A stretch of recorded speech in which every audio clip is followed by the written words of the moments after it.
तो हम बच्चे थे, हमने सुना था पाकिस्तान में एक एटम बम बना है जो हिंदुस्तान के मारने के लिए है, कश्मीरियों के तहफ़्फ़ुज़ के लिए है। नहीं काम आया, नहीं काम आया। हक़ मलकियत हक़ हुक्मरानी नहीं दे सकते तो मार दो, आज़ाद कश्मीर पे ख़त्म कर दो एक ही बार। तुम्हारा भयानक चेहरा पूरी दुनिया देख ले। एक और मीर जाफर मीर सादिक शौकर मीर कश्मीर में पैदा हुआ है, बदजात कहीं का, बदजात कश्मीरी, जो कहता है कि हम पाकिस्तान से आजादी लेंगे, हम पर जुल्म हो रहा है कश्मीरियों पर। पाकिस्तानी कब्जे वाले जम्मू कश्मीर में दाखिल होने वाली पाकिस्तानी सिक्योरिटी फोर्सेस और नौजवान कश्मीरियों के दरमियान होने वाली झड़पों के दौरान कश्मीरी नौजवानों ने बहुत सारे पाकिस्तानी पुलिस वाले और रेंजर्स के लोग अपनी गिरफ्त में ले ली है, हिरासत में ले लिए हैं। कोई 11 के करीब सिक्योरिटी फोर्सेस के एहलकार हैं जो इन्होंने जिन्हें पकड़ लिया है।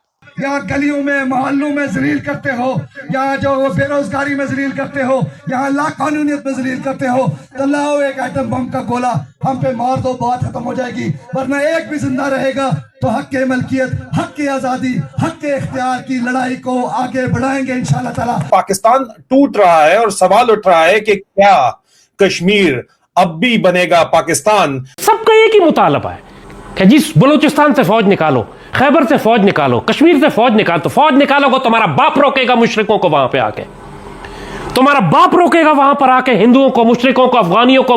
पाकिस्तान जो अब फौजिस्तान से खोतिस्तान बन चुका है, उसका सबसे पसंदीदा फार्मूला है कि जो भी हक मांगे उसको दहशतगर्द करार दे दो या इंडियन एजेंट करार दे दो या इसराइली एजेंट करार दे दो, लेकिन उसको उसका हक नहीं देना।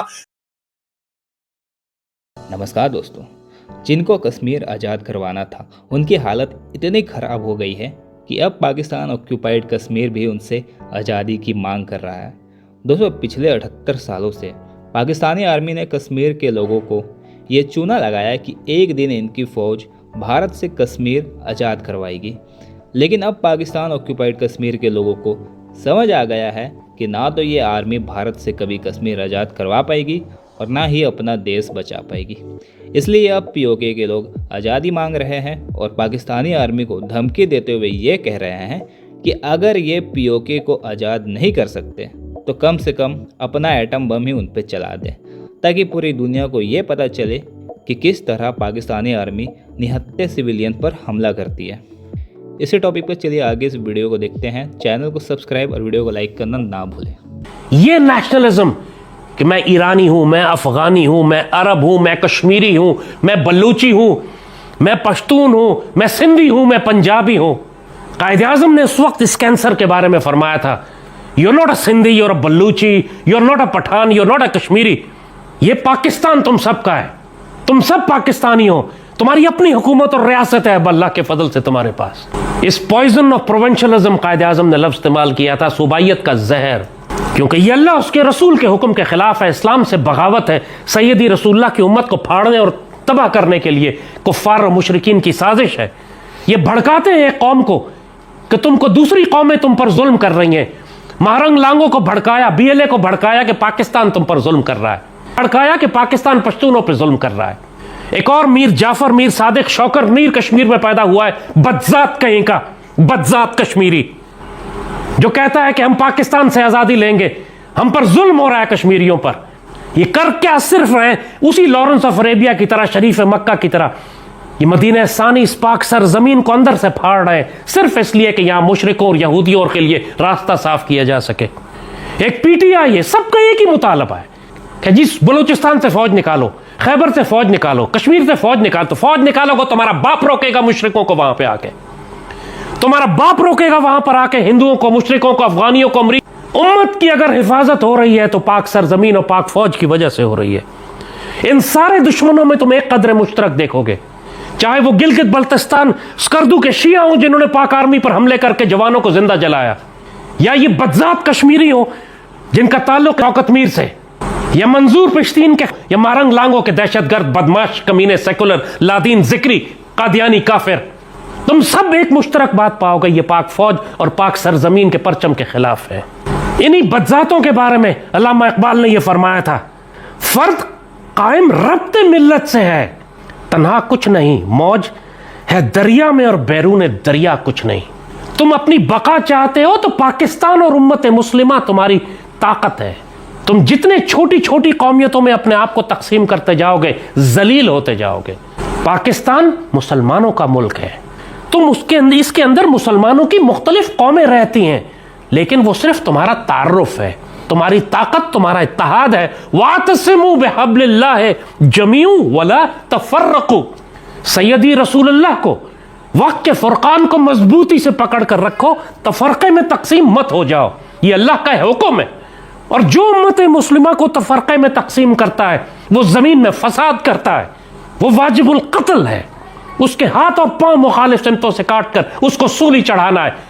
ये शौकत मीर हरामखोर का बच्चा हो, बदजात, या मंजूर हो, या मारंग लांग हो, या सिंधु देश वाले हो, या वो जो पंजाबी सब नेशनलिस्ट हैं जो ग्रेटर पंजाब बनाना चाहते हैं, रंजीत सिंह का मुजस्समा लगाते हैं लाहौर के किले पर, या वो बदजात हैं जो किसी और कौमियत और लिसानियत पर, चाहे मुहाजिर के नाम पर क्यों ना, पाकिस्तान को तकसीम दर तकसीम करते हैं, इस पाक सरजमीन की वहदत को पारा पारा करते हैं। कि बहुत सारे लोग जो है वो गिरफ्तार हो गए हैं पाकिस्तानी फोर्सेस के।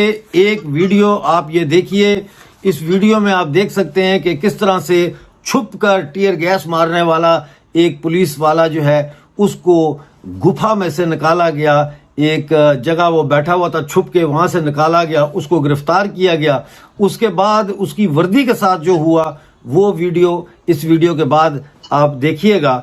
यानी कि इसको नंगा किया गया, इसकी वर्दी उतार के बीच चौराहे में उसकी नुमाइश की गई और वो नुमाइश अभी तक जारी है। रेंजर्स के जो लोग गिरफ्तार किए हैं अवामी एक्शन कमेटी के कारकुनों ने, उन्होंने कहा है कि हमारे साथी जो गिरफ्तार किए हैं उनको छोड़ो और अपने रेंजर्स के जो साथी हैं तुम्हारे उनको ले जाओ। पहाड़ों से खींच के पाकिस्तानी सिक्योरिटी फोर्सेस को नीचे घसीटा जा रहा है, उतारा जा रहा है। और मैं यहाँ ये बता दूं कि सिंध से खास तौर पर आने वाले जो पुलिस है उनका बुरा हाल है, क्योंकि वो पहाड़ी इलाकों में एक तो ऊंचाई की वजह से सांस की उनको तकलीफ हो रही है और दूसरा वो पहाड़ों पर उतरने और चढ़ने में इंतहाई दिक्कत महसूस कर रहे हैं। कई जगह पर जो है वो आज़ाद कश्मीर सो कॉल्ड की जो पुलिस है उसने मुकाबला करने से इनकार कर दिया है। उन्होंने कहा कि वो पंजाब पुलिस के साथ मिलकर जो है वो एक्शन कमेटी के जो लोग प्रोटेस्ट कर रहे हैं, पुरअमन मुजाहरे कर रहे हैं, उनके खिलाफ कार्रवाई नहीं करेंगे। मुकम्मल तौर पर इस वक्त बगावत का मंजर है। इनके लिए सैयदी रसूलुल्लाह की उम्मत इंपॉर्टेंट नहीं है। उन बंगालियों के लिए, नमक हरामों के लिए बांग्लादेश जरूरी था। अल्लाह उसके रसूल की मोहब्बत और ताल्लुक और तक़वा जरूरी नहीं था। कौन सा घर है जिसमें इख्तिलाफ नहीं होता? इसका इलाज ये है कि तुम सैयदी रसूलुल्लाह की उम्मत को आग लगा दो। क्या हासिल कर लिया बांग्लादेश ने 50 साल में अलग होकर? क्या मुसलमान दुनिया में इनकी इज्जत है? क्या कुफ्फार पर उनका रोब है? क्या किरदार है मुस्लिम दुनिया में उनका? मछली पकड़ते रहते हैं, कपड़ा बेचते हैं, पतलूने बनियाने। दुनिया से क्या है? दुनिया का बड़ी अच्छी जीडीपी है उनकी, इज्जत कितनी है? 2 कौड़ी की नहीं। ये पाकिस्तान में जो आज ये फसाद बर्पा कर रहे हैं नापाक, बाबा इकबाल फरमाते कौम मजहब से है, मजहब जो नहीं तो तुम भी नहीं। क्या महारंग लांगों के लिए इस्लाम इंपॉर्टेंट है? क्या मंजूर खिंद के लिए इस्लाम इंपॉर्टेंट है? क्या ये शौकत मीर जाफर हरामखोर का बच्चा, इसके लिए इस्लाम इंपॉर्टेंट है? शक्ल देखो इनकी, सबकी एक बात तुम कॉमन देखोगे, मकरू शक्ल के जानवर होंगे ये शौकत और इसके साथ जो इसका टोला है बदजात कश्मीरी। जाहिर है कश्मीर में बहुत बड़ी तादाद आज़ाद कश्मीर में भी पाकिस्तान से प्यार करने वालों की है, हम उनसे मुखातिब नहीं है। जो पाकिस्तान का गद्दार है वो बदजात कश्मीरी है, जो पाकिस्तान से प्यार करने वाला है वो हमारा भाई है।